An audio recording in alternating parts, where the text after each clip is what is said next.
എല്ലാവർക്കും നമസ്കാരം. അപ്പോൾ നൂഹിന്റെ പെട്ടകത്തിന്റെ കഥ നമുക്കെല്ലാവർക്കും അറിയാവുന്ന ഒന്നാണ് അല്ലേ? എന്നാൽ നമ്മൾ കേട്ട ആ കഥയ്ക്കപ്പുറം ശരിക്കും ആഴത്തിലുള്ള ഒരു അർത്ഥം അതിൽ ഒളിഞ്ഞിരിപ്പുണ്ടെങ്കിലോ? ഇന്ന് നമ്മൾ ആ ഒരു രഹസ്യത്തിലേക്കാണ് ഇറങ്ങിച്ചെല്ലാൻ പോകുന്നത്. നമുക്ക് ഈ ഒരു ചോദ്യത്തിൽ നിന്ന് തന്നെ തുടങ്ങാം. എന്താല്ലേ, ചരിത്രത്തിലെ ഏറ്റവും വലിയ പ്രളയം വെള്ളം കൊണ്ടായിരുന്നില്ലെങ്കിലോ? നമ്മുടെ മനസ്സിലുള്ള ആ പഴയ ചിത്രങ്ങളെയൊക്കെ ഒന്ന് മാറ്റിമറിക്കാൻ ഈ ഒരു ചോദ്യത്തിന് കഴിയും. ഈ വിശകലനത്തിന്റെ യഥാർത്ഥ രഹസ്യം ഇവിടെ നിന്നാണ് തുടങ്ങുന്നത്. ശരി, അപ്പോൾ നമുക്ക് ഈ രണ്ടാശയങ്ങളെ ഒന്ന് അടുത്തുവെച്ച് നോക്കാം. ഒരു വശത്ത് നമുക്കെല്ലാവർക്കും നല്ല പരിചയമുള്ള ആ കഥ, വലിയൊരു വെള്ളപ്പൊക്കം, ഒരു മരക്കപ്പൽ, പിന്നെ കുറേ മൃഗങ്ങൾ.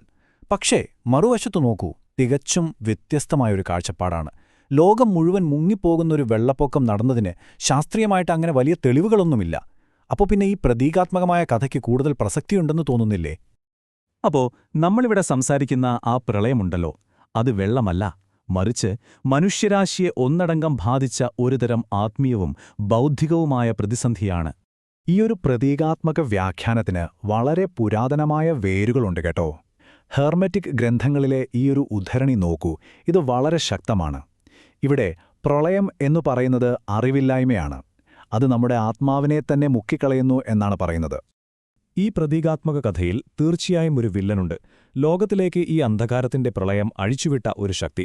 പുരാതന ജ്ഞാനവാദികൾ അയാളെ ചീഫ് ആർക്കൺ എന്നാണ് വിളിച്ചിരുന്നത്. അപ്പോൾ ഈ ആർക്കോൺ എങ്ങനെയാണ് മനുഷ്യരെ ആത്മീയമായി മുക്കിക്കൊല്ലുന്നത് എന്ന് നോക്കാം. വിധി, പാപം, ഭൗതികവാദം, പിന്നെ മറവി, ഇതൊക്കെയാണ് അവന്റെ ആയുധങ്ങൾ.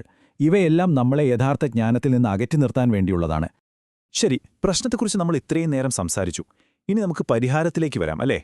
ഗ്രീക്ക് തത്വചിന്തയിൽ നിന്ന് വളരെ ശക്തമായൊരു ഉദാഹരണം ഇതിനുണ്ട്.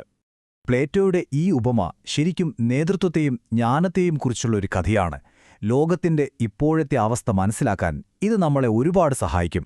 ഈ താരതമ്യമൊന്ന് നോക്കൂ, എന്തൊരു വ്യത്യാസമാണെന്ന്. ഒരു വശത്ത് അധികാരത്തിനു വേണ്ടി തമ്മിൽ തല്ലുന്ന ഒരു വിവരവുമില്ലാത്ത ഭൂരിപക്ഷം, മറുവശത്ത് കപ്പലോടിക്കാൻ ശരിക്കും അറിയാവുന്ന, എന്നാൽ എല്ലാവരും ഒറ്റപ്പെടുത്തി കൊള്ളാത്തവനെന്ന് മുദ്രകുത്തിയ ആ ജ്ഞാനിയായ കപ്പിത്താനും. അപ്പോ ഇതിലെ പ്രധാന പോയിന്റ് ഇതാണ്: വഴികാട്ടിയല്ല ഉപയോഗശൂന്യൻ, മറിച്ച് ആ വഴികാട്ടിയുടെ ആവശ്യമില്ലെന്ന് സ്വയം തീരുമാനിക്കുന്ന ജനങ്ങളാണ്. ലോകം ജ്ഞാനികളെ തള്ളിക്കളയുന്നത് അവരുടെ കുഴപ്പം കൊണ്ടല്ലെന്ന് സാരം. ഓക്കെ, ഒരു സുരക്ഷിതമായ കപ്പൽ, ഒരു യഥാർത്ഥ വഴികാട്ടി, ഈ ആശയങ്ങളൊക്കെ എങ്ങനെയാണ് യഥാർത്ഥ പെട്ടകമുണ്ടാക്കുന്ന ആളുകളുമായി ബന്ധപ്പെട്ടിരിക്കുന്നത് നമുക്ക് നോക്കാം. ഈ ചോദ്യം നമ്മളെ പുരാതനമായ ഉപമകളിൽ നിന്ന് നേരെ ആധുനിക ശാസ്ത്രത്തിന്റെ ഒരു ആശയത്തിലേക്കാണ് കൊണ്ടുപോകുന്നത്. Super organism. ഇത് ജീവശാസ്ത്രത്തിലെ ഒരു ആശയമാണ്. ഉറുമ്പിൻകൂട്ടം അല്ലെങ്കിൽ ഒരു തേനീച്ചക്കൂട് പോലെ. അതായത് ഒരുപാട് ജീവികൾ ഒരുമിച്ച് ഒരു ശരീരം പോലെ പ്രവർത്തിക്കുന്ന ഒരു അവസ്ഥ. അപ്പോ എങ്ങനെയാണ് ഒരു കൂട്ടം വ്യക്തികൾക്ക് ഇത്ര ശക്തമായ ഒരൊറ്റ യൂണിറ്റായി പ്രവർത്തിക്കാൻ കഴിയുന്നത്? വളരെ സിമ്പിളാണ്. അവർ തങ്ങളുടെ ഞാൻ എന്ന ഭാവം ഒരു വലിയ ലക്ഷ്യത്തിനു വേണ്ടി മാറ്റിവെക്കുന്നു, ജോലികൾ കൃത്യമായി വിഭജിച്ചെടുക്കുന്നു, പിന്നെ ആ കൂട്ടായ്മയ്ക്ക് വേണ്ടി എന്ത് ത്യാഗവും സഹിക്കുന്നു. ഇത് നമ്മുടെ കാഴ്ചപ്പാടിൽ വരുന്ന ഒരു വലിയ മാറ്റമാണ്. ഞാൻ എന്ന ചിന്തയിൽ നിന്ന് നമ്മളെന്ന ചിന്തയിലേക്ക്. ഇതാണ് യഥാർത്ഥ പെട്ടകത്തിന്റെ ഘടന എന്ന് വേണമെങ്കിൽ പറയാം. ഇനി നമുക്ക് ഈ ആത്മീയവും തത്വചിന്താപരമായ ആശയങ്ങളെയൊക്കെ ശാസ്ത്രീയമായ തെളിവുകളുമായി ഒന്ന് ബന്ധിപ്പിച്ചു നോക്കാം. ഒന്ന് ആലോചിച്ചു നോക്കൂ, ആമിഷ് പോലെയുള്ള വളരെ ശക്തമായ സാമൂഹിക ബന്ധങ്ങളുള്ള കൂട്ടായ്മകളിൽ ജീവിക്കുന്നവരുടെ ആയുസ് മറ്റുള്ളവരെക്കാൾ 5 മുതൽ 10 വർഷം വരെ കൂടുതലാണ്. ഇത് വെറുമൊരു തത്വചിന്തയല്ല, മറിച്ച് ഇങ്ങനെയൊരു ജീവിതരീതിയുടെ യഥാർത്ഥത്തിലുള്ള ആരോഗ്യപരമായ നേട്ടമാണ്. കൂട്ടായ്മ ശരിക്കും ആയുസ് വർദ്ധിപ്പിക്കും.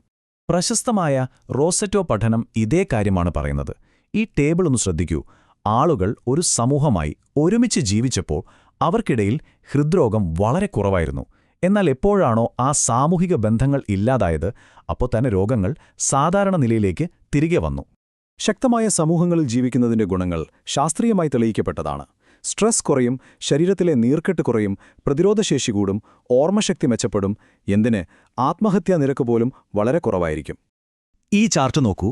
ലോകത്തിൽ ഏറ്റവും കൂടുതൽ കാലം ആരോഗ്യത്തോടെ ജീവിക്കുന്ന ആളുകളുള്ള ബ്ലൂ സോണുകൾ എന്നു പറയുന്ന സ്ഥലങ്ങളുണ്ട്. അവിടങ്ങളിലെല്ലാം പൊതുവായി കാണുന്ന കാര്യങ്ങൾ എന്തൊക്കെയാണ്? ശക്തമായ സാമൂഹിക ബന്ധങ്ങൾ, ഒരു പൊതുവായ ലക്ഷ്യം, ചുരുക്കി പറഞ്ഞാൽ ഒരു മനുഷ്യ സൂപ്പർ ഓർഗാനിസത്തിന്റെ അതേ തത്വങ്ങൾ. അവരുടെയെല്ലാം ആരോഗ്യത്തിന്റെ രഹസ്യം ഈ കൂട്ടായ്മയാണ്. അപ്പോ കാര്യം വ്യക്തമാണ്. ഒരു സമൂഹം എന്നത് നമുക്ക് വെറുതെ തിരഞ്ഞെടുക്കാവുന്ന ഒരു കാര്യമല്ല.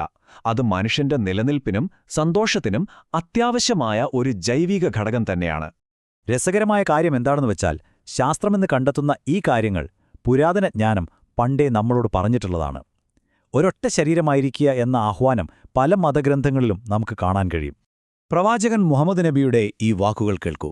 എത്ര ശക്തമാണെന്ന് നോക്കൂ. ഒരുമിച്ച് നിൽക്കുന്നതിൻ്റെ അതിജീവനതന്ത്രം ഇതിലും നന്നായി പറയാൻ പറ്റുമോ? ആ സാമൂഹിക പെട്ടകത്തിനുള്ളിൽ നിൽക്കേണ്ടതിൻ്റെ പ്രാധാന്യം ഇത് നമ്മളെ വീണ്ടും വീണ്ടും ഓർമ്മിപ്പിക്കുന്നു. അപ്പോൾ നമ്മൾ ഇതുവരെ സംസാരിച്ചതിൽ നിന്നുള്ള പ്രധാന ആശയം ഈയൊരു ചോദ്യത്തിലുണ്ട്. ഒരുപക്ഷേ നമ്മളെല്ലാവരും അന്വേഷിക്കുന്ന ആ സുരക്ഷിതമായ അഭയകേന്ദ്രം ഒരു കെട്ടിടമോ ഒരു ബോട്ടോ ഒന്നുമായിരിക്കില്ല. മറിച്ച് നമ്മൾ ഒരുമിച്ച് സ്നേഹത്തോടെയും സഹകരണത്തോടെയും കെട്ടിപ്പടുത്തുന്ന നമ്മുടെ ബന്ധങ്ങളും നമ്മുടെ സമൂഹവും തന്നെയായിരിക്കും. ഈയൊരു ചിന്തയോടുകൂടി നിർത്തുന്നു. അടുത്ത തവണ കാണാം. നന്ദി.